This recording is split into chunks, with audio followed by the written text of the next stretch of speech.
SNES drunk.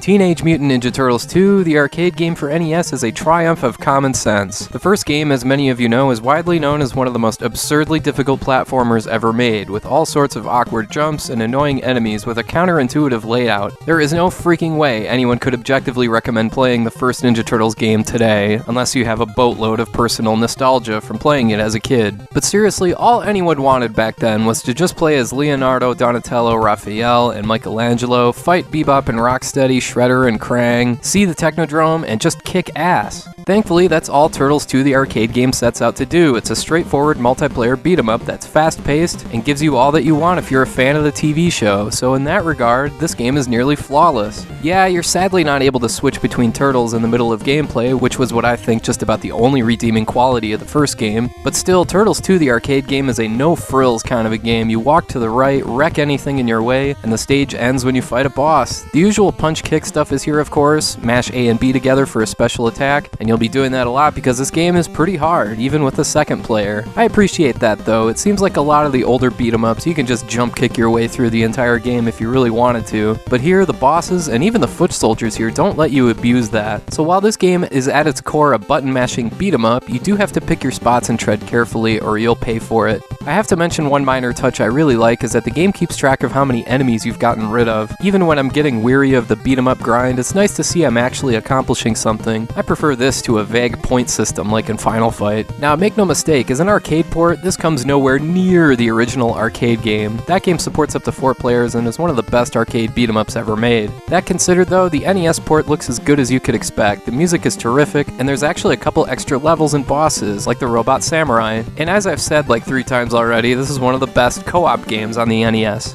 So yeah, Teenage Mutant Ninja Turtles 2, the arcade game, is way more playable and approachable than the first Ninja Turtles game. It was back then and it still is today. And if you can't get enough of this game, there's Ninja Turtles 3, The Manhattan Project, a game that was sort of forgotten because it came out just a few months before Turtles in Time, but it's pretty good in its own